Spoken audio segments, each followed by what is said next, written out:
Bonjour, merci beaucoup de votre invitation. Merci tout particulièrement à Christian Vallard qui m'a un peu récupéré entre deux déplacements pour permettre que je vienne. Merci aux organisateurs d'avoir bien voulu accepter à la fois d'insérer le processus et de me permettre de le faire avant de vous requitter aux alentours de midi. J'ai d'ailleurs un message personnel pour Gilles Kepel, qui fut et reste le plus clairvoyant d'entre nous, de la part de mon cousin Jack Boer, qui n'a pas pu se rendre disponible aujourd'hui. Je crois que parfois il y a une petite confusion entre nos deux métiers. Je voulais en profiter pour le dire maintenant.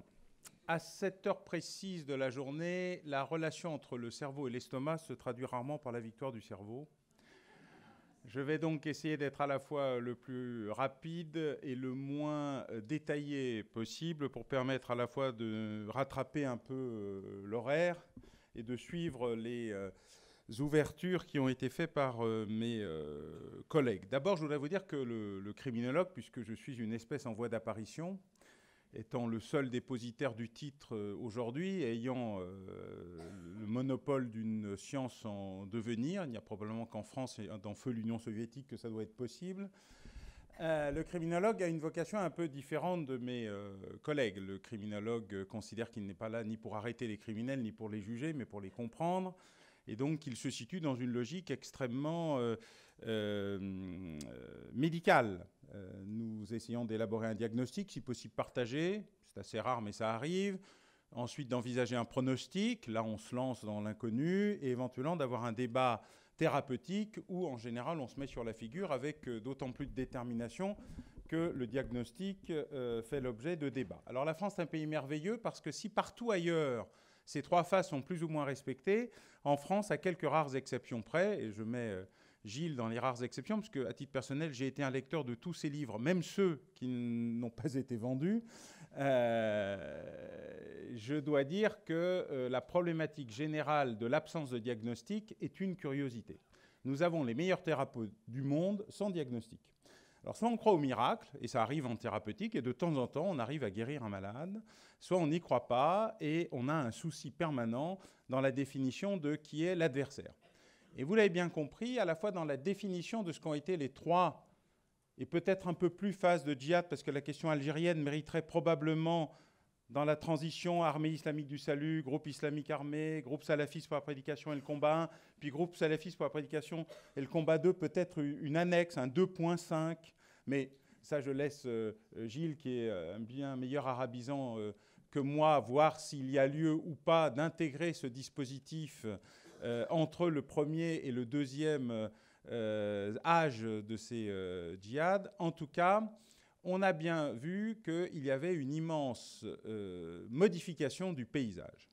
Et je suis beaucoup, beaucoup moins optimiste que lui, en tout cas, sur la question de l'appréhension de ces questions par les dispositifs publics. D'abord, pour une raison simple. En fait, jusqu'à 1989, la question globale du terrorisme / radicalisation, si ce terme est celui qui, à la fin, pourrait être conservé. Car en fait, dans ce que nous écoutons depuis longtemps, la synonymie entre radicalisation et engagement est assez forte. Et en fait, si on prend les mécanismes de radicalisation et qu'on dit que ce sont des mécanismes d'engagement, tous ceux qui ont été militants de quoi que ce soit à un moment de leur vie s'y retrouveront assez facilement. Et pourtant, tous n'ont pas fini dans le terrorisme. Je précise par ailleurs que j'ai été un des responsables du service d'ordre central de l'UNEF. Et je me demande où je vais finir. J'espère bien. La question donc, qui se pose, à mon sens, est celle de la définition de l'adversaire, en le considérant non pas dans une logique de prêt-à-porter intellectuel qui nous faciliterait la vie, mais dans une logique d'analyse du sur-mesure de la réalité. Jusqu'à 1989, et on peut dire grosso modo depuis la Narodnaya Volia russe au XIXe siècle jusqu'à 1989, le terrorisme tel qu'il est identifié est un terrorisme soit lié, soit structuré, soit ordonné par un État. On peut même dire d'ailleurs qu'entre la Deuxième Guerre mondiale et 1989, tout en matière terroriste nécessite l'accord ou le désaccord, le feu vert ou le feu rouge ou le feu orange clignotant, les armes, les papiers, les explosifs, les passeports, le transport, les camps d'entraînement décidés par Washington ou par Moscou, point. Et il n'y a pas d'autres acteurs majeurs de l'activité terroriste. Il y a des acteurs résiduels, mais il n'y a pas d'acteurs majeurs. Après 1989, la situation change. Et le terrorisme singulier devient un terrorisme pluriel. D'abord parce qu'on voit apparaître résiduellement de vieux terrorismes gauchistes, marxistes-léninistes, qui deviennent en voie de disparition. Action directe, les brigades rouges, les cellules communistes combattantes, les GARI, les NAPAP, l'armée rouge japonaise, la fraction armée rouge et tout, disparaissent résiduellement. Ils ont d'ailleurs chacun connu des phases. Les brigades rouges 1 ne sont pas les brigades rouges 2 et action directe 1 n'est pas action directe 2. Les uns s'attaquent aux structures, les autres attaquent des individus. Les processus de passage à la clandestinité font l'objet de controverses majeures dont Serge July pourrait, entre autres, vous parler beaucoup mieux que moi. Tous ces événements montrent en fait une disparition relative du terrorisme étatique. Une disparition tout aussi relative du terrorisme nationaliste. IRA, ETA, FLB-ARB, ARC Caraïbes en Guadeloupe, toutes ces organisations, peu à peu, déposent les armes, entrent dans un processus plus ou moins démocratique, plus ou moins de participation à la vie électorale, plus ou moins de renoncement à la clandestinité et à l'action armée. Le troisième groupe, eux, sont des pures créations de nous, des golems, au sens juif de cette créature inventée pour protéger le ghetto de Prague et qui se retourne contre ses inventeurs jusqu'à ce qu'un jeune homme décide d'effacer le nom qu'on ne prononce pas du front du golem, qui est en fait une statue de cire animée. Ces golems-là s'appellent dans un premier temps ce qu'on croit devoir appeler Al-Qaïda, le front islamique de lutte contre les juifs et les croisés. Alors je reconnais, c'est moins marketing, mais au moins c'est plus clair. C'est divers avatars, Al-Qaïda ici, Al-Qaïda ailleurs, Al-Qaïda là, ou Front al-Nusra. Et ceci est vrai jusqu'à un événement qu'a cité très justement Gilles tout à l'heure, qui est Khaled Kelkal. Khaled Kelkal est le premier prototype de quelque chose de tout à fait nouveau. Car jusqu'à présent, les terroristes, ils étaient pauvres, ils étaient riches, ils étaient de la classe moyenne, ils étaient des hommes, ils étaient entre deux cultures, ils revenaient d'un camp d'entraînement ou d'un processus de retour aux sources, ils avaient une logique d'importation vers des cibles clairement désignées, mais ils n'avaient en général aucun background criminel. Kelkal est le premier prototype. La France est un pays formidable. D'abord, on a inventé le mot terreur et donc terroriste, et ensuite, on a expérimenté à peu près tout ensuite. Donc, nous sommes un produit in vivo de culture in vitro. Kelkal arrive, et Kelkal n'a qu'un panégyrique criminel. Il ne ressemble pas à un salafiste, il ne ressemble pas à un djihadiste, il ne ressemble d'ailleurs à rien d'autre qu'un gamin de banlieue, et pourtant il est l'un des principaux opérateurs des attentats de 1995. Et Kelkal, il prend tout le monde par surprise, car il ne ressemble à rien d'aucun des profils qui ont précédé de ce qu'était l'obsession naturelle de services de renseignement occidentaux, qui était un seul et unique objet, l'espion rouge. Après 1989, la perte de l'espion rouge a semé un certain trouble. L'objet du désir a donc été remplacé par un autre, l'espion jaune. Vous noterez d'ailleurs que tous les exercices militaires ou antiterroristes de l'époque passent l'ennemi rouge en ennemi jaune avec une facilité déconcertante. Nous sommes toujours les bleus et nous sommes éventuellement aidés par des verts. Ça n'a rien à voir avec les coalitions gouvernementales. La question centrale est donc qu'il nous échappe à nouveau. Mais c'est un prototype, c'est le premier. Et il y en aura un deuxième qu'on cite beaucoup moins, mais qui est tout aussi important parce que lui, il regroupe des convertis. Deuxième sujet d'intérêt, à l'intérieur même du processus qui nous amène à nous concentrer sur un type spécifique d'une radicalisation, entre guillemets, qui serait celle des jeunes musulmans ou d'origine arabo-musulmane, c'est l'arrivée des convertis dans le jeu, et c'est Dumont-Caz et le groupe de Roubaix. Merci d'avoir cité Roubaix tout à l'heure, parce que c'est effectivement l'une des arêtes les plus intéressantes du processus.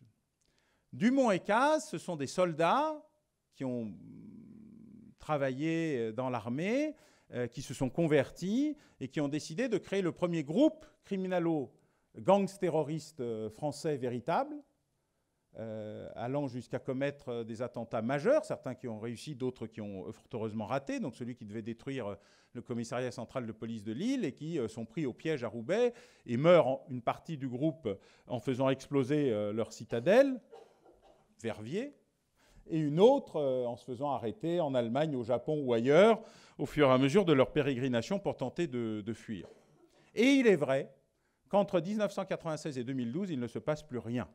Et moi, je remercie Gilles d'avoir un peu attiré l'attention sur s'il ne se passe plus rien, c'est peut-être que justement, le contrôle social des darons a pu avoir plus d'effet que ce qu'on imaginait. C'est en tout cas une des explications qu'il faudra prendre en considération. En tout cas, comme il ne se passe rien, nous n'en tirons aucune conséquence, aucune analyse. C'est un épiphénomène. Nous ne sommes pas entrés dans un des fameux cycles terroristes. Et comme nous ne sommes pas entrés dans un cycle terroriste, on ne va pas s'en occuper. Et malheureusement, si une partie importante de ceux qui ont fondé la DST dans les grandes années d'après-guerre sont effectivement partis à la retraite, la culture de l'espion soviétique, elle est restée fortement là. À tel point même que quand le premier ministre de l'Intérieur, qui décide de traiter de la question terroriste, convoque le patron de la DST pour lui dire, dans les années 70, il va falloir quand même s'occuper un peu de tous ces gauchistes qui font sauter des bombes, il se fait renvoyer dans ses 22 par le patron de la DST qui considère que c'est une remise en cause de leur enjeu essentiel, lutter contre les espions soviétiques. Il se pose même la question de savoir si le ministre en question ne serait pas un peu manipulé. Le ministre en question avait deux qualités. Il était breton, donc têtu, il s'appelait Raymond Marcelin. Et après avoir expliqué au patron de la DST de l'époque que les îles lointaines du Pacifique avaient besoin d'un nouvel administrateur général, celui-ci acceptera de créer une unité antiterroriste qui sera placée comme il se doit entre les toilettes et la photocopieuse avec le secret espoir qu'on ne lui demanderait certainement pas d'y affecter des effectifs. Peu à peu, la question terroriste va devenir une question, mais c'est du terrorisme gauchiste. C'est grosso modo une sous-traitance de l'espion soviétique. 1989 arrive, c'est pas grave, on va recycler vers l'espion chinois. Mais on n'a toujours pas de vision. Quand quelqu'un arrive, on ne sait pas que ça peut exister. Mais c'est quand même une sous-traitance de la guerre civile algérienne. Mera Dumont, on ne sait pas bien, mais enfin, c'est des soldats perdus, on est habitué. Ce n'est pas les premiers, ce n'est pas les derniers. Et puis, plus rien. Et quand il n'y a rien, on a toujours le sentiment qu'il ne va plus rien y avoir. Je vous rappelle que c'est dans le budget 2000 qu'on a supprimé une partie importante des crédits, un peu comme à Sciences Po pour les études arabes, des services de renseignement extérieurs sur les questions concernées, rétablis évidemment quelques jours après le 11 septembre. Un bon service de renseignement, c'est un service de renseignement qui fait que rien ne se passe. Il est donc dans l'incapacité de demander une augmentation de ses crédits ou de ses effectifs. Dès que le service de renseignement échoue, que des attentats ont lieu partout, à la différence, et de manière paradoxale, il obtient des crédits et des effectifs. Ce paradoxe politicien, très particulier, mais qui n'est pas propre à la France, est toujours relativement exceptionnel. Au jour d'aujourd'hui, nous sommes face à une situation tout à fait exceptionnelle. Terrorisme d'État en voie de disparition, même s'il est encore là et même s'il peut encore être utilisé par ceux qui en auront besoin. On regarde en général vers Damas, qui ne s'y est pas prêté plus que cela, vers Téhéran, qui y a mis la main avec une bonne volonté remarquable, mais qui, pas plus que cela non plus. Mais on peut avoir d'autres options qui sont relativement ouvertes. Terrorisme nationaliste résiduellement disparu. Guérilla, la plupart d'entre elles ont disparu ou sont passées directement à la criminalité. Les FARC colombiens ne sont plus qu'une organisation criminelle drapée dans le drapeau rouge. L'essentiel de leur activité, c'est le trafic de stupes, les enlèvements et le racket. Le sentier lumineux existe résiduellement, ça dépend des jours, et de manière pas extrêmement continue. Et la plupart de ceux qui ont bercé nos origines sont plus là. Il reste le PKK au Kurdistan. Ah, c'est devenu un allié. Pas totalement pour nos amis turcs ex-Empire ottoman, mais quand même, ils sont là dans un univers complexe.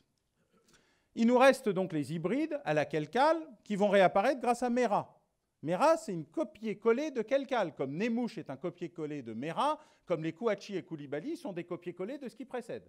Pour la première fois, nous avons une série. Et donc, nous avons un profil. Sauf que ce n'est pas le profil. Et vous avez eu raison de le souligner. Il faut se méfier du profilage parce qu'il devient obsessionnel. Mais quand on prend le profil au pluriel, alors on arrive à imaginer assez simplement qui fait quoi? Terrorisme d'État, agents envoyés ou dormants, connus et identifiés, ayant été vus depuis longtemps, groupe Beignetou, groupe des Buttes-Chaumont, etc. On a des historiques de 20 ou 30 ans. On les voit, on sait où ils sont. Bégal, Belkacem, quelques autres. Hier encore, on nous annonçait qu'on avait enfin trouvé, paraît-il, les 3 opérateurs de l'attentat de rue des Rosiers. Les services de renseignement ont une longue mémoire et il y a toujours un moment où quelque chose se passe qui fait se déclencher un événement, pas toujours par hasard, pour retrouver quelqu'un, parce qu'on ne les oublie jamais. Deuxième partie, les golems, Al-Qaïda. Disons qu'ils sont là résiduellement, groupés dans des endroits extrêmement précis et qui changent d'allégeance en fonction des événements, puisqu'ils ont toujours été une nébuleuse et pas une pyramide, et une structure extrêmement collaborative, de type coopérative même, devrais-je dire, plus qu'une organisation centralisée. Troisième partie, les opérateurs hybrides. Ça, on les voit, on les connaît, et d'ailleurs, dans les 3 minutes qui suivent un attentat, dès lors qu'ils sont identifiés, sortent des dossiers de 25 kilos, vous montrant que tout était sur eux, que la plupart d'entre eux avaient été parfaitement détectés, il faut le dire, la détection fonctionne très bien, que la plupart d'entre eux étaient parfaitement repérés, identifiés, et ensuite arrêtés ou abattus. La réaction fonctionne très bien, mais la plupart n'ont pas été compris. L'analyse est extrêmement défaillante. Car franchement, si les Kouachi ont réussi à enfumer les services pendant 3 ans, mais au moins les services ont essayé et ont été enfumés, mais quand on a essayé qu'on a été enfumé, ce n'est pas de sa faute, c'est qu'on a essayé. Mais Koulibaly, personne n'a même essayé de comprendre ce qu'il faisait, où il était, il n'a même pas eu besoin de se cacher. Il y a donc des trous dans le dispositif, alors même que Koulibaly, il n'est pas connu des services, il est célèbre. Célèbre comme opérateur criminel à la Grande Bande, célèbre comme responsable de Sato Lafrène, célèbre comme artificier du groupe Belkacem. Et un artificier dans un groupe terroriste, ce n'est pas celui qui va faire les courses. Et même invité comme un des jeunes représentants des quartiers par un ex-président de la République. La réalité du dispositif, c'est donc qu'en général, le lendemain d'une défaillance terroriste majeure, d'une faille terroriste majeure, bref, d'une catastrophe majeure, une commission d'enquête est nommée, publique ou privée, secrète ou officielle. Elle rend toujours un rapport.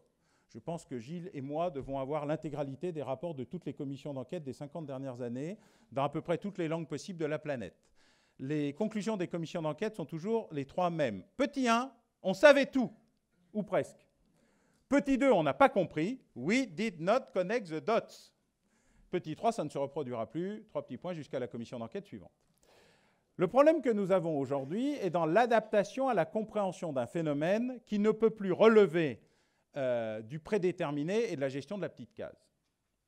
Les opérateurs terroristes au pluriel correspondent à des catégories clairement identifiables pour les uns et beaucoup plus problématiques pour les autres. Clairement identifiables, agents des États, agents d'organisations structurées et centralisées, agents de groupes qui ont, à un moment ou à un autre de leur histoire, eu une organisation militaire, un passage à la clandestinité, un drapeau, une cause, une revendication.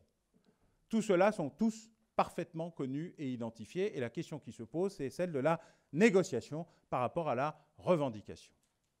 D'autres sont dans la gestion de leur cause. Et si nous sommes aujourd'hui dans une logique d'émotion ou d'effroi, en regardant avec horreur ce qui se passe en Syrie, si nous avions fait le même colloque il y a environ 80 ans, nous parlerions non pas de la situation en Syrie, mais de la situation en Espagne, où une horrible, sanglante et terrible guerre civile venait de se déclarer, où une révolte contre la République était en cours, et où des milliers de jeunes Français, partant dans les brigades internationales, seraient partis se battre, et je me demande ce qu'on en aurait dit. Car s'ils sont partis se battre, c'est pour toutes les raisons possibles et imaginables, de l'extrême gauche à l'extrême libéralisme. C'était pour des raisons que nous aurions peut-être condamnées sur le principe. D'ailleurs, le gouvernement de l'époque a condamné le départ des jeunes Français pour éviter la guerre qu'il a eue en plus. Toute la problématique que nous avons, c'est que nous regardons culturellement la situation dans le monde arabo-musulman avec des yeux d'occidentaux et que nous donnons improprement des mots, des termes et des définitions et surtout des jugements qui sont parfaitement incompréhensibles par ceux qui devraient les écouter et que nous ne comprenons pas quand eux les mettent en scène. car la mise en scène a un sens. Ben Laden, la mise en scène du vieux dans la montagne. Daesh, ISIS, Khalifa, la mise en scène qui correspond parfaitement aux prescriptions prises littéralement d'un certain nombre de messages. Et pour ceux qui n'aiment pas les décapitations, je vous rappelle que dans ce pays, jusqu'à 1981, c'était la forme officielle d'élimination des ennemis de la société. Je veux dire par là que dans notre logique émotionnelle, nous ne sommes pas toujours en situation de donner des leçons au monde entier. Il se trouve qu'il y a des temps pas si lointains où nous faisions exactement pareil, certes dans d'autres conditions, mais je rappelle que la décapitation fait partie aussi des modes d'exécution de la justice officielle d'un certain nombre de pays qui sont nos alliés. Il y a donc un souci dans notre capacité à la distance pour la compréhension. Moi, je ne crois pas qu'il y ait de radicalisation ni de déradicalisation. Je pense que nous avons un problème par rapport à la cause, à la foi et à l'engagement. Au choix que nous offrons, des utopies disponibles pour ceux qui ont aujourd'hui la volonté de s'engager dans quelque chose. Vous noterez d'ailleurs l'ampleur d'un clash culturel sur quelque chose qui n'a absolument rien à voir et qui pourtant est au centre de nos discussions, le dernier clip des Enfoirés. Le dernier clip des Enfoirés est composé d'une bande de vieux cons, c'est comme ça qu'ils se proclament désormais, officiellement, parlant à une bande de jeunes cons qui s'assument parfaitement dans ce rôle, sur la théorie de quel est le monde que vous nous laissez. Les vieux cons, qui ont tous été des jeunes cons extrêmement revendicatifs, mais l'âge est passé par là, expliquent aux jeunes qu'il faudrait qu'ils se bougent un peu. Et les jeunes regardent les vieux en disant « T'as vu l'état du monde que tu nous laisses ?» Chacun dans une logique d'incompréhension parfaite. Les deux camps, qui s'affrontent sur Internet à coups de slogans définitifs, expliquent à l'autre qu'ils n'ont rien compris à la vie, la société, leur société. Jusqu'au pauvre Jean-Jacques Goldman qui essaye d'expliquer désespérément qu'il l'a fait exprès, que personne n'a rien compris à sa volonté d'établir un dialogue. Je reconnais qu'effectivement, il n'a pas totalement réussi. La question qui est posée, c'est la manière dont nous posons un regard sur l'engagement d'une génération qui a décidé aujourd'hui qu'à défaut de se battre en Palestine, puisque c'est une partie du sujet, ils ont décidé de se battre en Syrie. Et qu'expliquons-nous diplomatiquement? D'abord, nous n'expliquons pas diplomatiquement que la situation en Syrie est simple. Je résume. Le dictateur Bachar el-Assad est méchant. Bien. Les opposants à Bachar el-Assad, qui sont les djihadistes, entre guillemets, de Daesh, Khalifa, ISIS et les autres, sont aussi méchants. C'est quand même la première fois que les ennemis de nos ennemis sont aussi nos ennemis. Ce qui ne facilite pas la vie. Mais il y a des bons djihadistes, l'armée syrienne libre, composée tout aussi libéralement de groupes dont certains sont extrêmement djihadistes, mais qui, elles, nous devons soutenir. Quand un jeune part en Turquie pour aller en Syrie, nous avons un peu de mal à lui demander de quel djihad il dépend. Donc nous avons décidé de faire un lot, personne n'y va. Vous noterez d'ailleurs qu'en 2014, je ne parle pas de 2015 qui est plus compliqué, toutes les opérations terroristes menées en Occident par des jeunes gens se revendiquant des questions de la guerre en Syrie l'ont été non pas par ceux qui en revenaient, mais par ceux qu'on avait empêchés de partir. Ce qui devrait amener à réfléchir deux fois aux réponses que nous donnons aux questions qui sont posées, parce qu'il n'est pas sûr que ce soit les bonnes ou que ce soit les seules. Il y a donc une difficulté majeure qui est notre adaptation à la réalité. Notre difficulté est justement de sortir du profilage, de sortir du copier-coller, de sortir de cette idée merveilleuse qui est celle de tous les services de renseignement, qu'il pourrait y avoir des petites boîtes qui permettraient de ranger des catégories et que quand on n'est pas dans la petite boîte, c'est donc qu'on n'existe pas, ce qui nous a fait rater Kelkal, qui nous a fait rater Mera, plus ou moins d'ailleurs Mera, et qui nous a fait rater les autres. Dans la situation présente, nous avons toutes les catégories disponibles et une en particulier, qui est la dernière dont je vais essayer de vous parler, que sont les lumpen terroristes. Tous les autres sont des terroristes qui ont une organisation, une volonté, une radicalisation. Je précise bien, il n'y a pas plus de loup solitaire que de beurre en boîte. Le loup solitaire est l'excuse aisée pour un service de renseignement qui vient de louper quelque chose. Les deux seuls loups solitaires identifiés par les criminologues, en tout cas, s'appellent Anton Breivik en Norvège et Theodor Kaczynski aux États-Unis, les deux ayant pourvu les lecteurs d'une abondante documentation expliquant pourquoi ils ont leur propre logique à eux et pourquoi ils le font pour eux, par eux, et en général seuls. Les autres, c'est un peu comme des envoyés spéciaux. Ce ne sont pas des journalistes solitaires, ils sont juste loin de leur rédaction. C'est la même chose pour les opérateurs terroristes, loin de la base centrale qui leur a donné des instructions, des armes, des moyens ou des explications, mais qui ne sont que des autonomes et pas des indépendants. Le lumpen terroriste, lui, c'est celui qui sort de chez lui, prend sa voiture et fonce dans un abribus, prend un couteau et attaque un policier, un gendarme ou un militaire, ou une machette. On en a eu à la Défense il y a quelques années, en Angleterre, à la sortie d'une base militaire, en France récemment, et dans une ville qui vous est chère, qui est chère à plusieurs d'entre vous, si j'ai bien compris. Il y a donc un processus nouveau. Or, ceux-là dépendent plus de la psychiatrie. Tous ont un lourd passé psychiatrique. Et tous sont parfaitement indétectables initialement, car ils le sont sous le régime de l'impulsivité. Ce qui est important aujourd'hui, c'est de sortir de la logique terrible qui voudrait qu'on puisse prévoir ou prédire ce que sont les opérateurs terroristes pour entrer dans l'analyse de la réalité, c'est-à-dire la pluralité des opérateurs et la capacité nécessaire à enfin sortir du fétichisme technologique, bref, à enlever son arrière-train de son fauteuil pour regarder Google, qui est soi-disant la réponse à tout et qui n'a jamais rien prévu, échelon coûte des dizaines de milliards de dollars et comme chacun sait a empêché le 11 septembre et les attentats de Boston, puisque le procès commence aujourd'hui, pour revenir sur le renseignement humain, le seul qui fonctionne et fonctionne même plutôt bien. Puis une fois qu'on a bien réussi la détection, d'avoir des analystes. Or les analystes, c'est ce dont nous avons le moins. La formation des analystes est un enjeu majeur. La formation des analystes pour qu'entre deux oreilles, il y ait un cerveau. Sujet qui n'est pas si simple.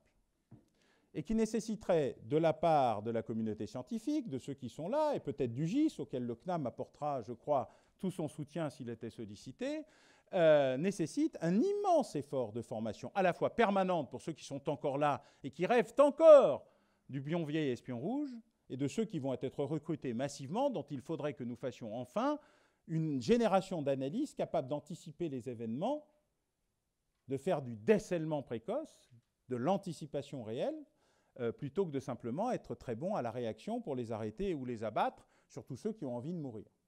La question centrale, elle est là, et je pense qu'il n'y en a malheureusement pas d'autre. Elle nécessite une immense mobilisation de la communauté scientifique et un immense travail en commun entre la communauté scientifique et les opérateurs. Et je voudrais terminer en racontant une petite histoire vécue, pour faire plaisir à Gilles. Juste après 2001, à New York, le nouveau chef de la police, Raymond Kelly, béret vert, devenu policier, ayant commencé à la base, ayant terminé au plus haut degré, devient préfet de police de New York. Et il invite ses amis à sa prise de fonction, qui est une espèce de grand festival à l'américaine, avec pom-pom girl, hymne national et drapeau, plus des séquences émotion après le 11 septembre, dont vous pouvez imaginer l'ampleur et l'intensité. Et puis il réunit tous ces cadres dans une salle à peu près comme celle-ci, sauf qu'elle est un peu plus kitsch rococo Theodore Roosevelt. Et il leur dit, chers amis, bonjour, je suis le nouveau patron, vous connaissez ma carrière, je suis l'un des vôtres, je viens d'ici. Voilà, alors, j'ai une question à vous poser. Le 11 septembre, on ne peut pas dire que ça a été un grand succès. On a perdu le World Trade Center, 3300 de nos concitoyens, un tiers du Pentagone, on a failli perdre le Capitole. Oh ben non, chef. On va même pouvoir dire que c'est un échec. Oui, chef. Je me fous de savoir de qui c'est la faute. Ça ne m'intéresse pas. Je ne veux pas savoir qui est responsable, qui est coupable, si la CIA c'est des nuls, le FBI des incompétents, si nous-mêmes on a été bons ou mauvais. On a payé le prix du sang, la question est posée, pas de commission d'enquête, pas de responsable, pas de coupable, pas de solvable. Au revoir, merci. Mais alors par contre, j'aimerais que ça ne se reproduise pas, en tout cas tant que je suis là, vous voyez, parce que ça m'ennuierait une deuxième fois, on pourrait m'en vouloir, à vous aussi d'ailleurs. Voilà. Alors vous savez, les universitaires, les chercheurs, les spécialistes, les experts, tout ça, tous ces cons arrogants, prétentieux, méprisants, qui passent leur temps à nous expliquer, à nous, des choses qu'on devrait faire et qui n'ont aucune idée de notre métier. Oh oui, chef. Et vous savez ce qu'ils pensent de nous, qu'on est un peu bas de plafond, incompétents, incapables de conceptualiser nos expériences et qu'on est tout juste bon à attraper des voleurs de vélo. Oh oui, chef. Eh bien, vous avez travaillé ensemble. Hein? Voilà. Alors, j'ai créé 6 binômes. Voilà, alors il y a machin, truc, Boer, lui en plus il est français, vous n'avez pas de peau, Schmoldu et Schmerbluck, et puis vous allez me créer un service du renseignement, vous avez 6 mois. Et alors vous voyez le monsieur qui est là-bas au fond, il s'appelle monsieur Cohen, ça ne s'invente pas, il est ancien numéro 2 des opérations de la CIA, c'est un espion, il est vraiment méchant, et ça sera votre nouveau chef. Fermez le banc, au revoir, merci. 6 mois plus tard, le nouveau service de renseignement du NYPD voyait le jour avec 3000 agents, c'est-à-dire plus que la DST de l'époque, pour la France entière, ça ne marche que pour New York, 20 représentants dans les plus grandes capitales mondiales et 2 obligations. La première, c'est qu'il était co-dirigé par des chercheurs et des flics, co-dirigés. Le deuxième, c'est qu'il avait l'obligation de faire des publications. C'était une des obligations que nous, les universitaires, nous avions imposées aux flics. Et en 2003, il y a une publication qui s'appelle « Radicalisation en Occident, la menace intérieure », qui en fait s'appelle la menace enracinée. La traduction est assez mauvaise. Et qui dit, ben voilà, avant les terroristes, ils étaient importés, maintenant ils sont chez nous. Avant, ils venaient de loin, maintenant ils sont là. Avant, il fallait quelques années pour leur donner le temps de s'organiser, maintenant il faut quelques semaines. Et il y a un élément de boosterisation de la radicalisation qui s'appelle Internet. Car Internet a tout changé. Il ne nous laisse plus le temps. Or, le temps était notre allié. Pendant l'OTAN, on faisait la lutte antiterroriste comme la lutte anti-stupéfiants. On prenait du temps parce qu'on remontait les filières. Un jour de plus, un contact de plus. Tout ça, évidemment, agace énormément les gens qui ont un point de deal en bas de chez eux. Mais du point de vue de la lutte anti-stupéfiants, remonter toute une filière jusqu'en haut est une sorte d'accomplissement de soi. Une sorte de djihad intérieur qui aurait réussi. Pour l'antiterrorisme, on faisait pareil. Et le temps était un allié. Le temps est devenu un ennemi. Le temps est devenu un ennemi parce que l'ennemi est devenu pluriel. Le temps est devenu un ennemi parce qu'Internet a boosterisé les processus de radicalisation. Et le temps est devenu un ennemi parce que nous ne savons toujours pas parler à ceux qui ont des logiques de radicalisation par l'outil Internet, qui est toujours aujourd'hui une sorte de mystère. Alors on pourrait croire que c'est un problème propre à l'antiterrorisme seulement. Eh bien, je vais vous raconter une deuxième histoire. Il y a 40 ans, dans un journal en papier, un journaliste a écrit sur son journal en papier un article sur un truc qui venait d'apparaître et qui s'appelait Internet. Il n'en a tenu aucun compte. Il y a 20 ans, le même journaliste a écrit dans le même journal en papier un article un peu plus grand en disant « Ah ben sur Internet, maintenant, il y a des sites d'information. Et en plus, une partie d'entre eux sont gratuits. » Il y a 5 ans, le même journaliste a vu débouler son rédacteur en chef qui lui a dit « Ben voilà, mon petit gars, ou Coco, la rédaction va perdre 50% de ses effectifs. Toi, ton salaire, tu peux t'asseoir dessus et pour les augmentations. Quant aux frais, t'oublies et tu vas ouvrir en même temps un blog, un site et tu vas travailler triple pour le même prix. Mais autrement, tu peux prendre la porte, c'est pas grave. On a 12 nouveaux qui attendent dehors à moitié tarif. » Ce jour-là, les journalistes ont décidé de faire ce qu'ils savent faire, surtout en France, la grève. Ils ont tous vu arriver Internet.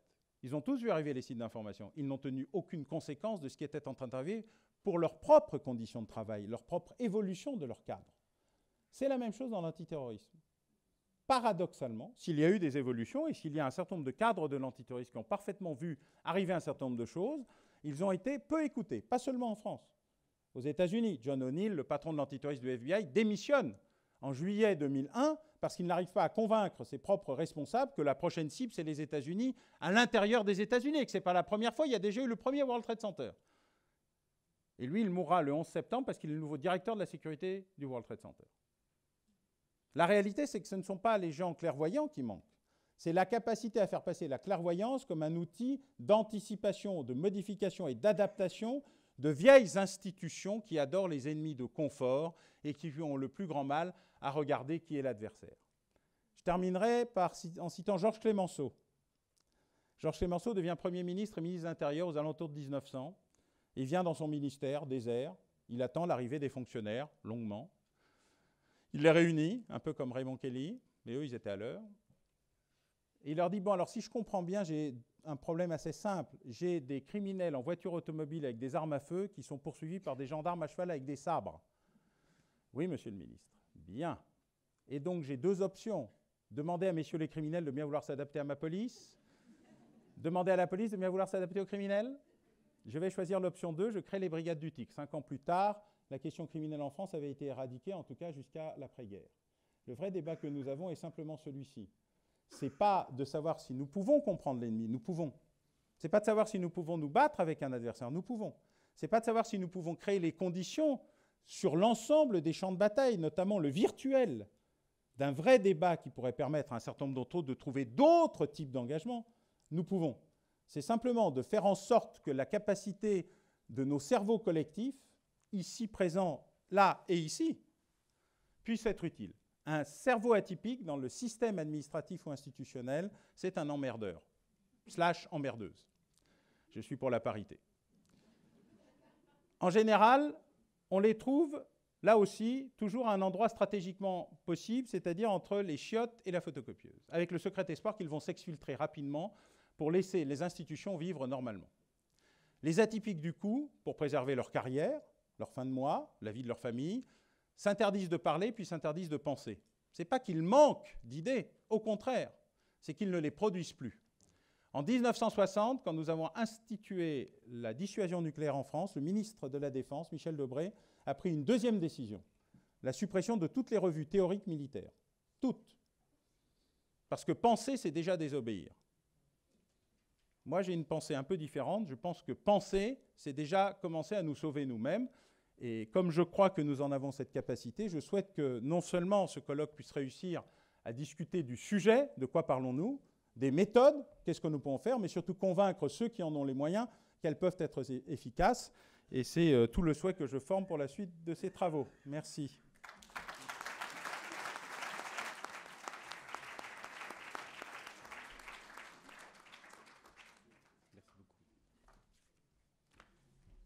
Je vais donner maintenant la parole à la dernière intervention avant la discussion, à Farhad Korsekova. Merci. Si vous m'autorisez, je vais rester ici. Comme ça, je marquerai mon originalité, mais en même temps, plutôt le fait que être debout me fatigue davantage et le peu que je peux dire risque d'en être affecté. Alors, je veux introduire des choses beaucoup plus centrées sur ce qu'on pourrait appeler le moyen et le court terme. Je crois que nous avons eu des contextualisations historiques conséquentes et par conséquent, ce que je vais développer s'y intègre de mon point de vue parfaitement. Je pense que sur le plan anthropologique, sociologique, on peut distinguer deux types de djihadistes, si vous voulez, dans le contexte actuel. Notamment avec la guerre en Syrie et la transformation d'un mouvement, si vous voulez, de revendication en une guerre civile, avec toutes les conséquences que cela a induites, a créé de toutes pièces une forme nouvelle de radicalisation. Et je pense que nous devons nous y consacrer pour comprendre un peu la logique de ces formes nouvelles, même si aucune forme n'est en soi totalement nouvelle. Je veux dire, on pourra chercher, on trouvera toujours un certain nombre d'éléments par le passé qui montrent que ces formes-là, in nuce du moins, existaient. Mais il y a quand même la transformation, je veux dire, d'un phénomène minoritaire en un phénomène beaucoup plus étendu. Il y a aussi ce qu'on pourrait appeler la transformation de l'exception en majorité ou en phénomène beaucoup plus important. Et il y a aussi une forme d'anthropologie nouvelle qui me paraît se mettre en branle et dont il faudra comprendre la signification. La notion de radicalisation, peu importe qu'on soit d'accord ou non, c'est comme les notions comme le terrorisme, le racisme, bon nombre d'autres expressions. Ça a eu droit de citer. Maintenant, dans le monde anglo-saxon, il y a quand même des milliers d'articles, plusieurs centaines d'ouvrages qui lui ont été consacrés. Et moi, je pense que c'est devenu inévitable. Le problème n'est pas qu'on l'accepte ou qu'on le refuse, cette expression, ce mot, ce concept, mais ce qu'on met dessous. Je veux dire, nous, dans les sciences sociales, nous devrions faire de cette notion qui est d'origine sécuritaire, c'est surtout après le 11 septembre que ça a eu cette faveur, même si auparavant l'expression évidemment existait, mais nous, on doit faire en sorte que cette notion de presque entièrement sécuritaire qu'elle était se transforme en une notion des sciences sociales. Et c'est dans ce sens personnellement que je milite, ne pensant pas que je pourrais mettre fin à l'usage de ce mot en décrétant une sorte de, si vous voulez, de niette à cette expression. J'ai une posture beaucoup plus naïve, vraisemblablement, et beaucoup plus modeste. Je pense que l'expression est là et que nous ne pouvons plus nous en passer. Et c'est en lui insufflant une forme, enfin des contenus socio-anthropologiques et psychologiques, évidemment, que nous pouvons nous l'approprier, faire en sorte que la notion ne soit pas purement, si vous voulez, d'origine policière, même si la dimension policière ne me dérange absolument pas, puisque de toutes les façons, c'était un état de fait.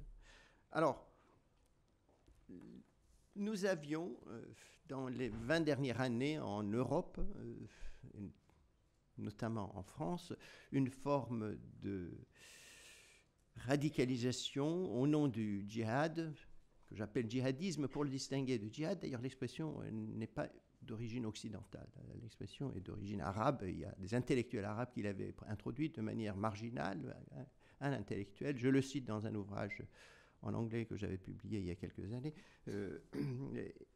Et ça a été évidemment repris par beaucoup d'autres, et ça a entraîné aussi un certain nombre de critiques, mais peu importe. Nous savons ce qu'il faut entendre sous cette expression, c'est-à-dire la prise en charge du djihad dans un sens politico-activiste au nom d'un certain nombre de notions qu'on trouve évidemment dans le Coran, mais qui sont plus ou moins déformées, qui ont plus ou moins unidimensionnalisées, et qui constituent une forme d'expression de soi qui, dans la tradition, n'a jamais existé sous cette forme-là. Ça a existé sous d'autres formes, évidemment, mais beaucoup plus minoritaires. Alors, le profil du djihadiste qu'on peut dresser en France jusqu'à, mettons, 2013, est formé de ce qu'on pourrait appeler de jeunes, dont l'écrasante majorité des banlieues, avec quelques exceptions. On a quelques exceptions. Moi, j'avais déniché un jeune physicien dans les années 2000 avec qui j'avais eu un entretien en prison, qui était de classe moyenne. J'ai vu aussi un autre physicien, cette fois-ci de CERN, en prison il y a 2 ans. Il y a des exceptions, mais quand même, l'écrasante majorité est faite de jeunes, et leur, je dirais, univers mental, et là je résume, parce qu'on ne peut pas le développer en une demi-heure de manière exhaustive, si vous voulez, c'est la haine. La haine de soi et la haine de l'autre. La haine de la société, et le sentiment de victimisation, l'impression que de toutes les façons, toutes les portes sont fermées, ce qui est faux d'ailleurs, parce que toutes les portes ne sont pas fermées. La société est le lieu de préjugés, d'islamophobie, de tout ce qu'on veut, mais en même temps, beaucoup de jeunes d'origine populaire, des banlieues, etc., réussissent. Donc, croire que toutes les portes sont fermées, c'est une manière de construire un imaginaire obsidional qui a sa spécificité et qui s'inscrit en quelque sorte dans une vision de soi et de l'autre avec tout ce que cela comporte de réductionnisme.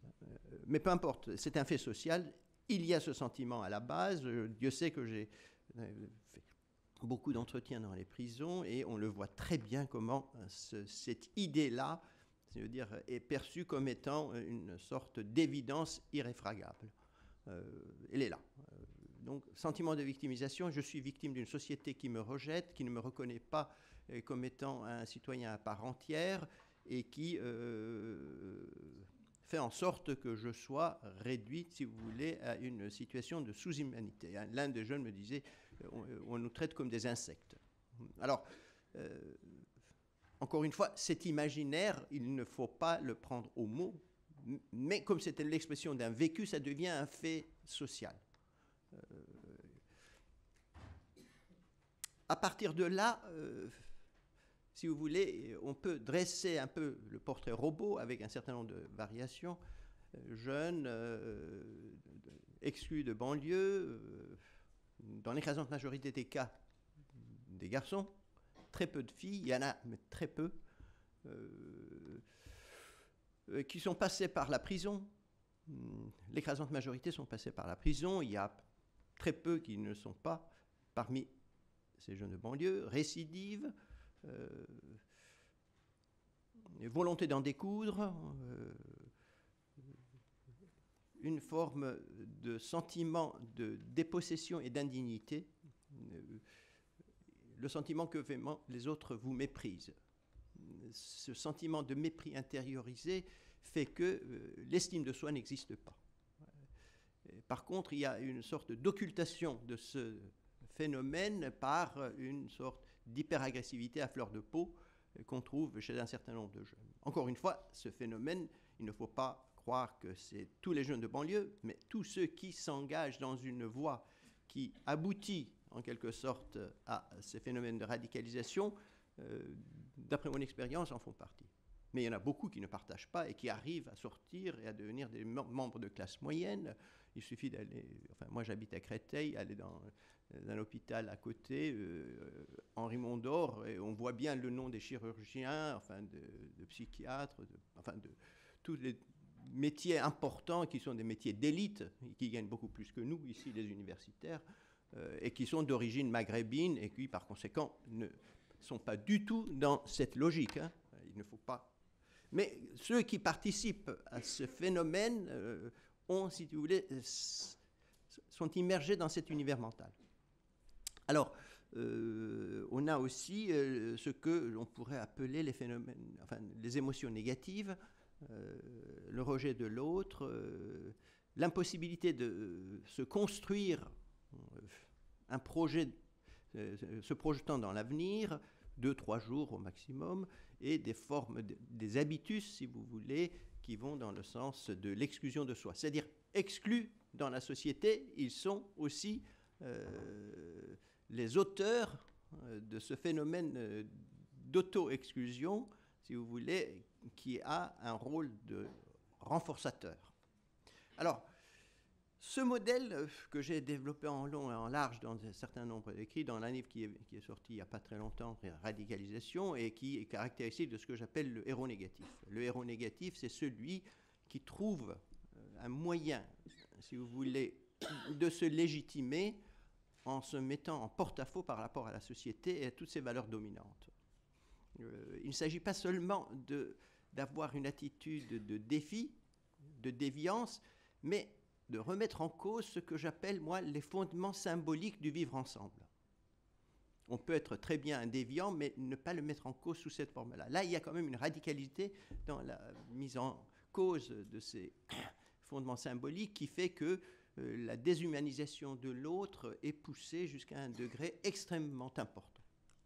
Alors, par le biais du héros négatif, on devient en quelque sorte, si vous voulez, légitime à ses propres yeux en inversant les vecteurs. Je veux dire, on se sentait méprisé. À présent, on ne se sent absolument pas méprisé. On inspire de la peur. Mais en inspirant de la peur, on se sent supérieur à l'autre. Donc, le vecteur d'infériorité-supériorité est inversé. Avant, tu me méprisais, tu avais vraiment une attitude contemptueuse à mon égard, et maintenant, tu ne me méprises plus puisque tu me crains. Je risque de te tuer. D'autre part, le vecteur de la vie et de la mort. La mort devient un phénomène extrêmement central dans la radicalisation parce que précisément le sacré s'y interpose et assure en quelque sorte l'individu de ce qu'il y a une permanence de la vie par-delà la mort en martyr. Et là aussi, c'est très important parce que cette centralité de la mort, que j'ai appelée, moi, une religiosité mortifère, à partir de l'expérience iranienne des années 60, à la fin des années 70, des années 80, cette religiosité mortifère donne une forme de supériorité aussi à l'autre. Moi, je ne crains pas la mort, toi, tu crains la mort. Eh bien, je te suis supérieur. Puis, juger, jugeant. Je veux dire, vous m'avez jugé, vous m'avez mis en prison, et maintenant c'est moi qui vous juge. Et c'est moi qui vous exécute, qui vous met en quelque sorte dans une situation d'infériorité structurelle et morale, de mon point de vue. Donc là aussi, cette inversion, si vous voulez.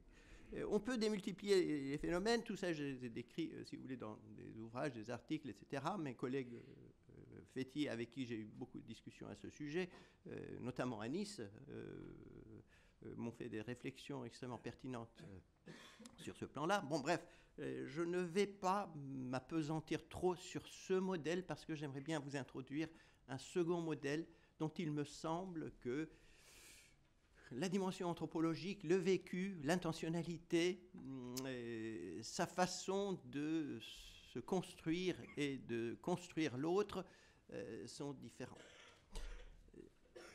Et là, c'est l'afflux de ces jeunes de classe moyenne, si vous voulez, à partir de 2013, vers le théâtre syrien, dont on sait que le nombre est extrêmement important en Europe.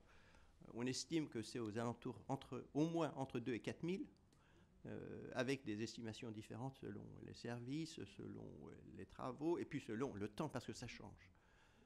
Cela étant, tout le monde s'accorde pour reconnaître que cet afflux de jeunes, pour la plupart des classes moyennes, vers le théâtre syrien, pose un nouveau problème. Dans quelle mesure on peut comprendre, dans quelle mesure on peut essayer d'avoir une attitude empathique à leur égard pour comprendre, si vous voulez, leur subjectivité, et dans quelle mesure on peut, en un sens, essayer de distinguer ce phénomène de l'autre, c'est-à-dire le phénomène du héros négatif, si vous voulez, que je vous ai décrit sommairement il y a un instant.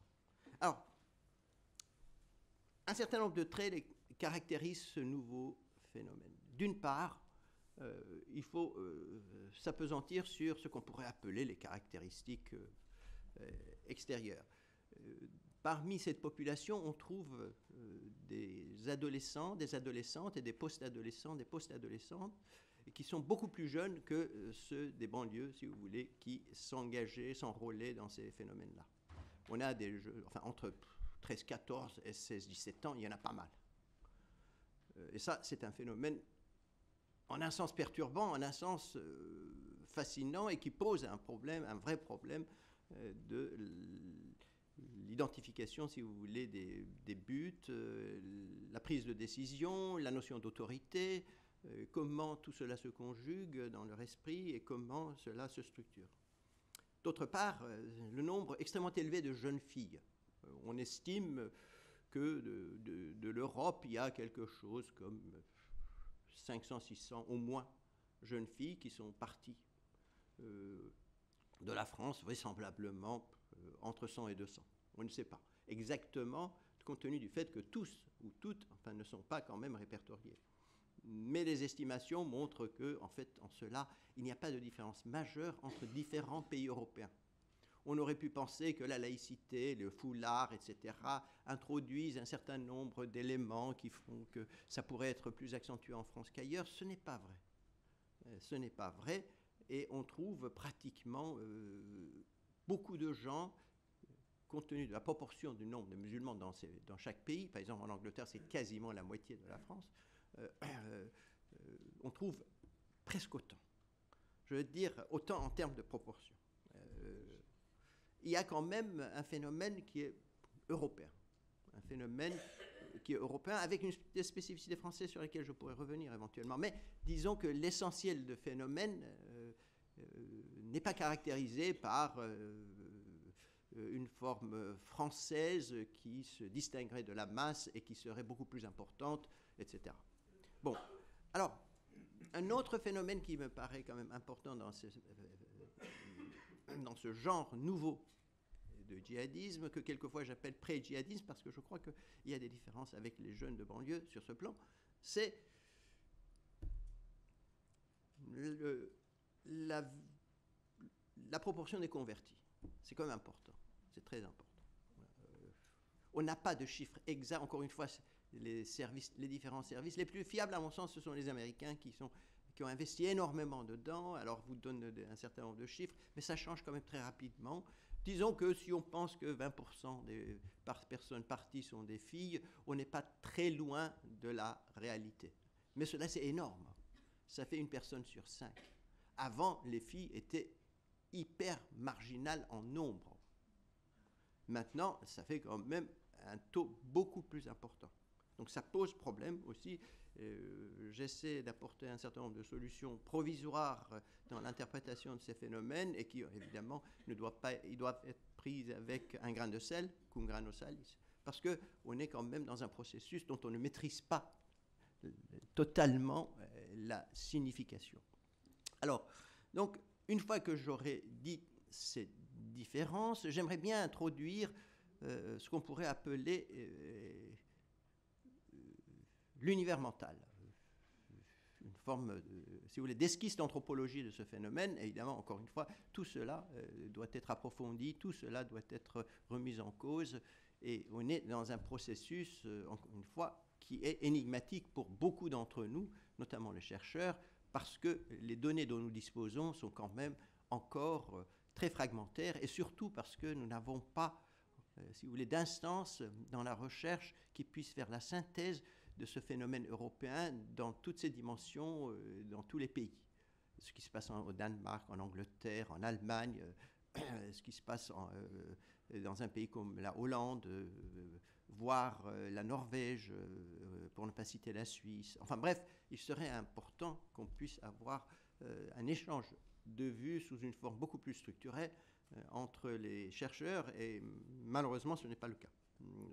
Alors, j'introduis un certain nombre de notions, donc il faut, comme je vous l'ai dit, et j'insiste tout particulièrement là-dessus, que vous le preniez avec un certain recul critique, parce que ce sont autant des impressions que des recherches.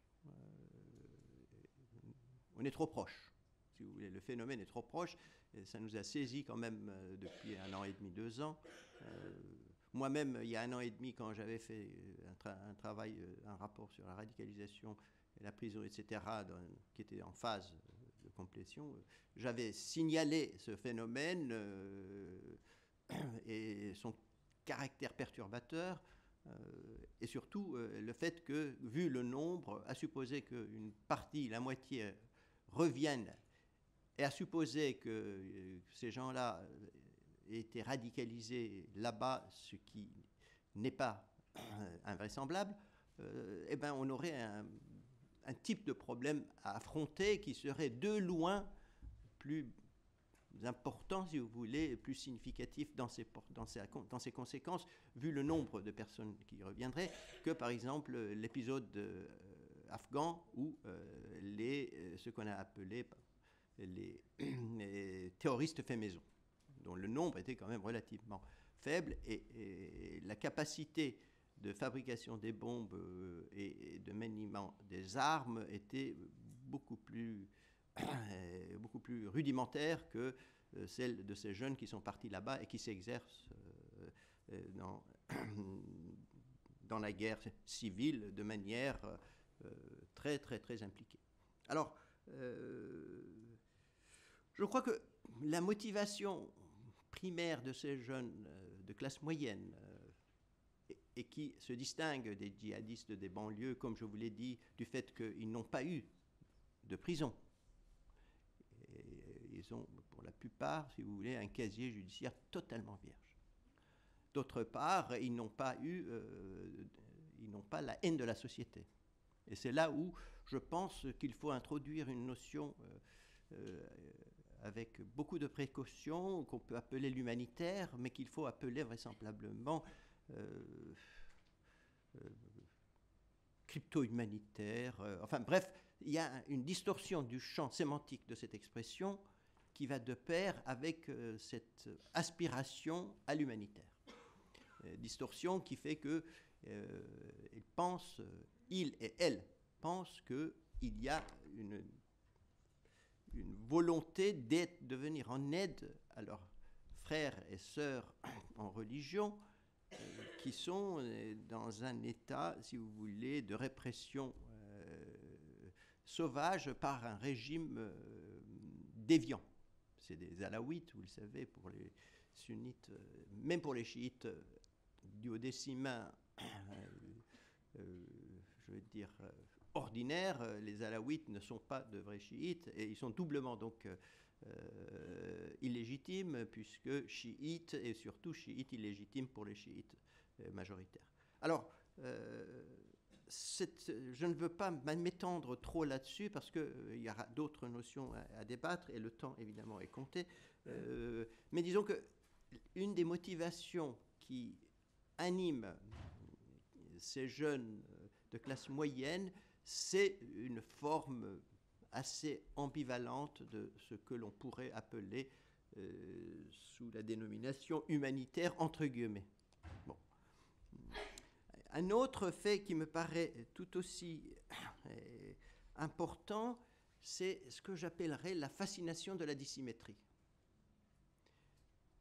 On est dans des sociétés égalitaires, des jeunes qui, si vous voulez, s'adonnent à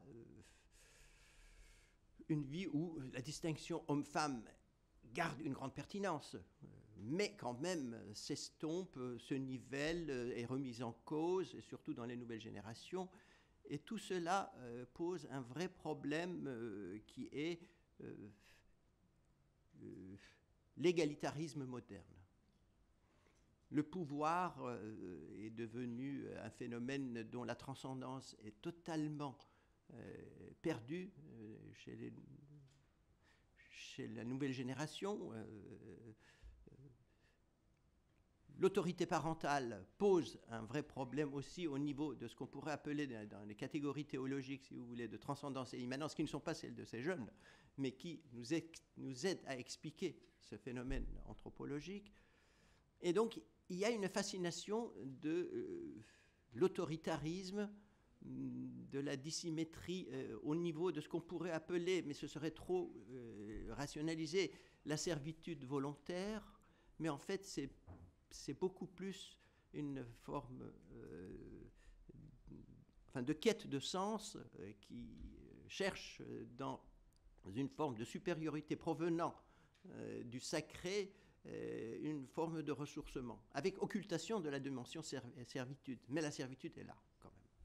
Alors, il y a aussi un phénomène qui me paraît... Je passe, hein, je veux dire, tout ça, je les ai développés dans des articles, dans des machins. Bon, on n'a pas le temps, quand même, de s'y appesantir. Il y a aussi ce qu'on pourrait appeler fête non faite. Si vous voulez, on est dans des sociétés où la fête est importante, mais où la fête est soumise à ce qu'on pourrait appeler la monotonie du quotidien. Et la guerre, la rupture, la violence introduisent un certain nombre, dirais-je, de hiatus qui donnent sens en quelque sorte au réel. À un réel virtualisé, on substitue un réel, si vous voulez, hyper réel dans le sens même de l'exercice de la violence. Et cette violence, on a eu par exemple, les anglo-saxons ont fait une étude intéressante sur les jeunes filles, sur une dizaine de jeunes filles qui étaient parties en Syrie, et on voit bien que cette fois-ci, la violence attire par la violence. C'est-à-dire, finalement, c'est parce que c'est violent. Le fait de tuer pour une jeune fille ou même un jeune garçon, mais encore une fois plus, a fortiori une jeune fille, ça pourrait paraître quelque chose de monstrueux. Mais non, il y a une demande. Ah, il a tué bien cet hérétique. Cette façon de tuer, il faudra qu'on le répète.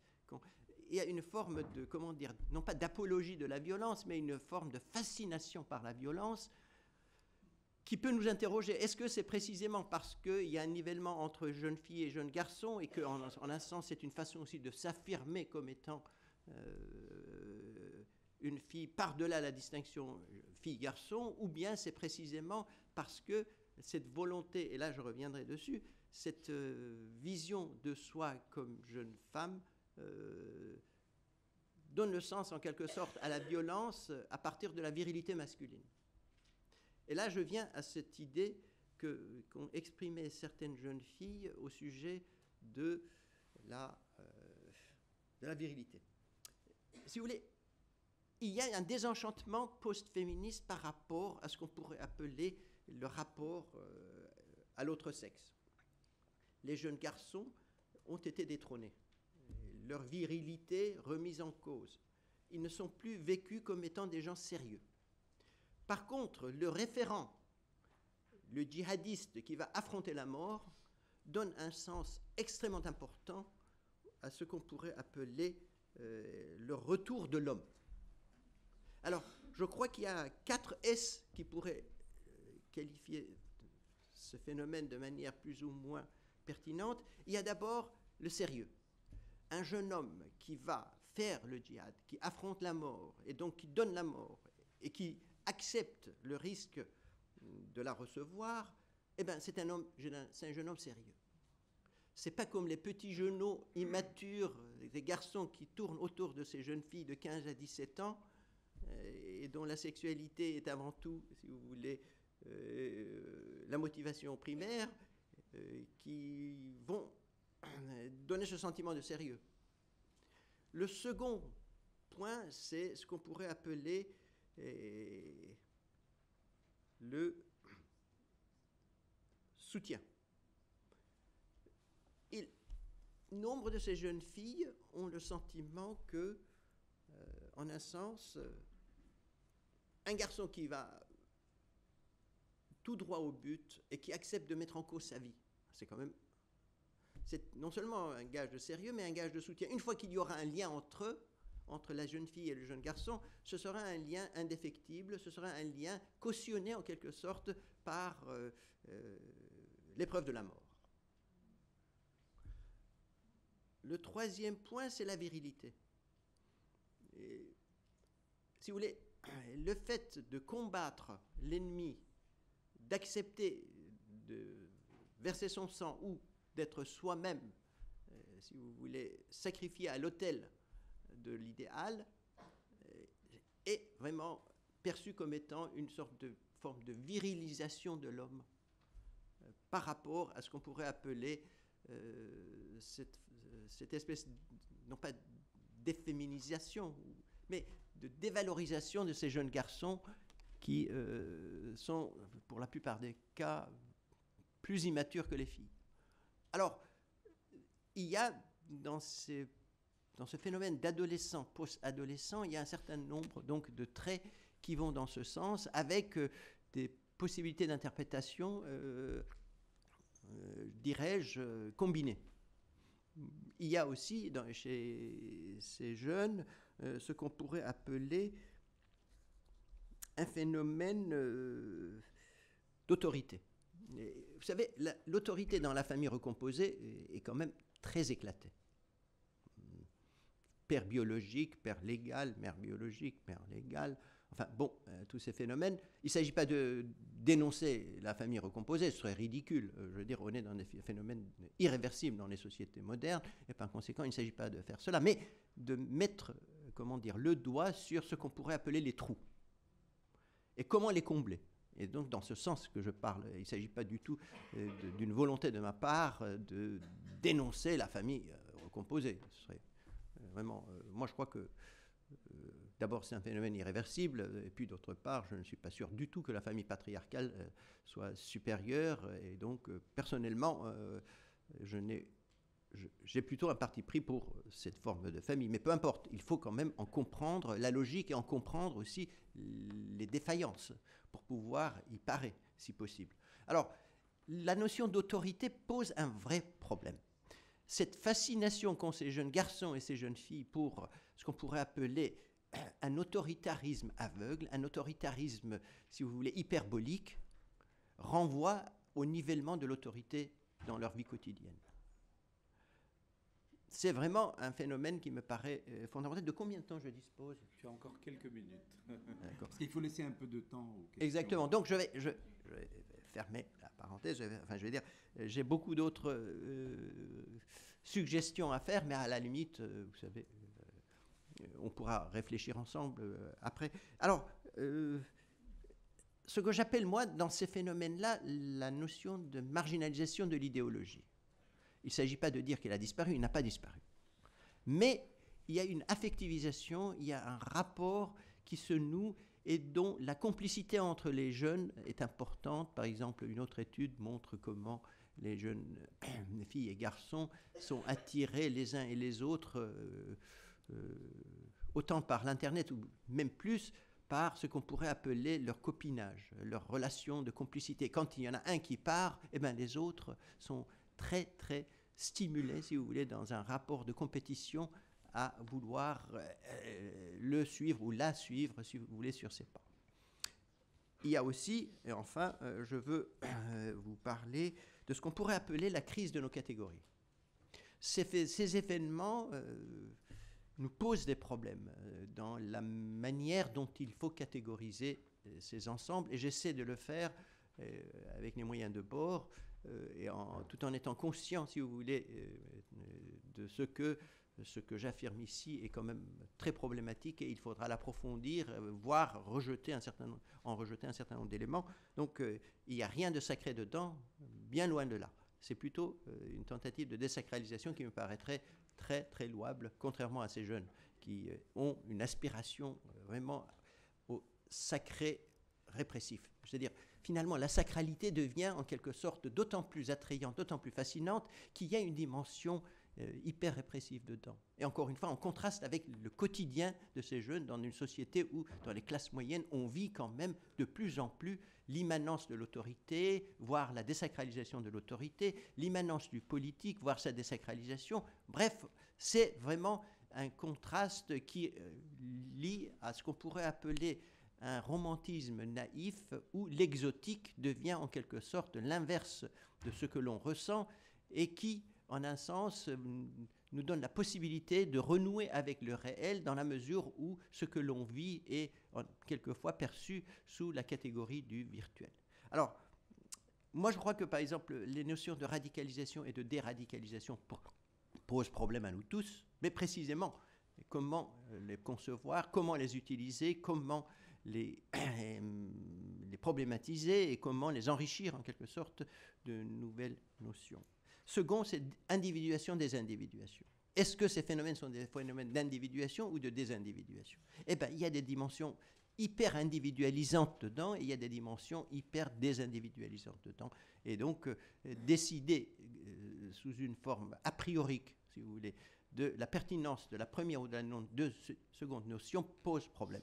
Et il faudra donc réfléchir là-dessus. Moi, je pense que c'est une forme d'individualisation mythifiante qui, en conséquence, devient en quelque sorte une désindividualisation. C'est comme aussi cette espèce de culte de la hiérarchie répressive qui est vécu dans l'euphorie d'une subjectivité, si vous voulez, qui ne perçoit pas d'emblée la dimension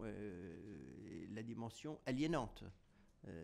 On a les cas de jeunes femmes, de jeunes garçons qui ont été là et qui sont revenus désillusionnés. Et là, on voit bien comment cette occultation active a été extrêmement importante. C'est-à-dire, dans cette quête d'une hiérarchie répressive, hyper répressive, c'est la dimension euphorique qui est dominante et non pas la perception du réel dans sa complexité et donc dans sa dimension aussi hyper répressive. Et c'est cette espèce d'aveuglement qui pose un vrai problème donc dans le phénomène d'individualisation et de désindividualisation. Alors, il y a aussi le phénomène de sécularisation, désécularisation. Est-ce que c'est une sécularisation? Oui, en un sens, c'est une sécularisation. Non, en un sens, ça ne l'est pas. Alors, personnellement, encore une fois, j'ai ma vision là-dessus, mais disons que, de toutes les façons, on ne peut pas faire de manière dichotomique un constat, c'est de la sécularisation ou c'est de la désécularisation.